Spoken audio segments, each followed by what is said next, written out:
Hello, my name is Kate Gifford and I'm from Myopia Profile. And I'm Paul Gifford, and I'm from Myopia Profile.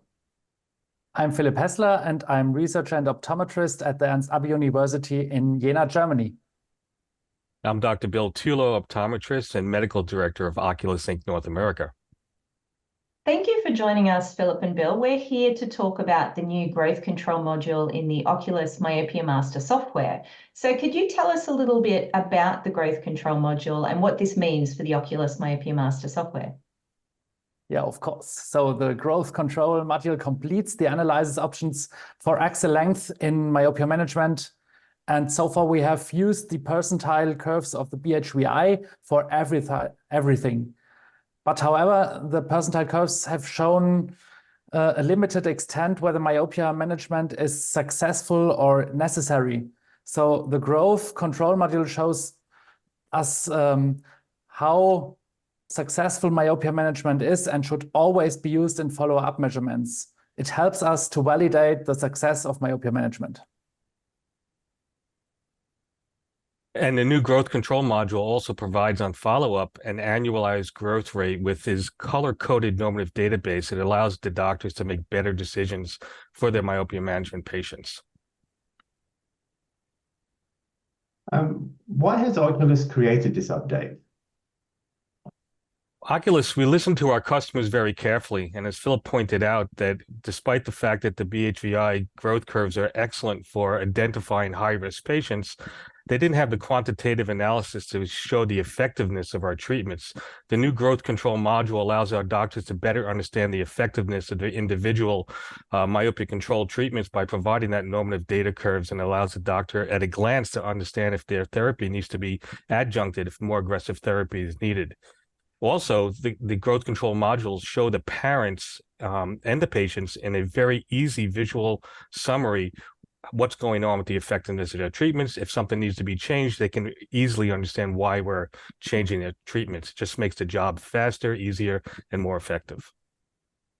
So it's designed to help the clinician and it's designed to help clinical communication for parents and patients as well. We'll delve more into that a little bit more later on. But Philip, can I ask you now, what is the databasis or the foundation for the growth control module?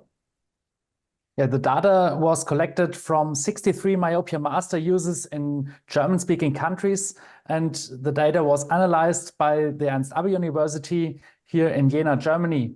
The curves were then presented at ARVO 2023, and a comparison with other published growth rate curves shows excellent agreement. So for these curves, only follow-up data from untreated remaining emmetropic eyes were used.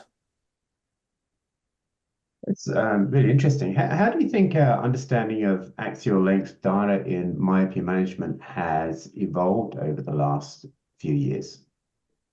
Yeah, it was only a few years ago that the importance of the axial length measurement in myopia management was really appreciated. So this is why the development of the Myopia Master as the first real myopia management device was a milestone.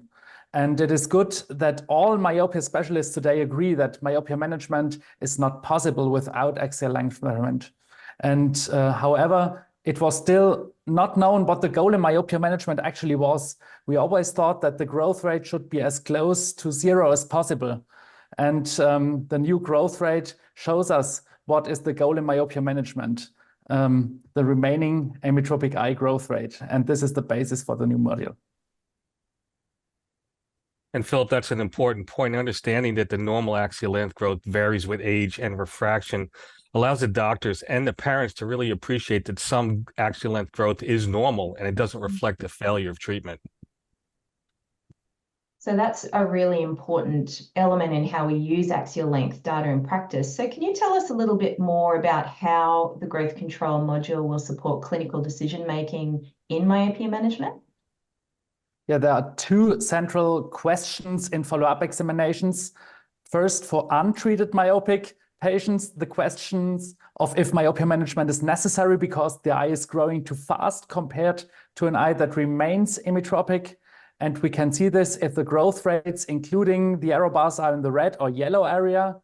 And second, for treated myopic patients, the module answered the questions whether myopia management is successful We see this very fast, as Bill said, because of the traffic light colors red, yellow, green, very fast.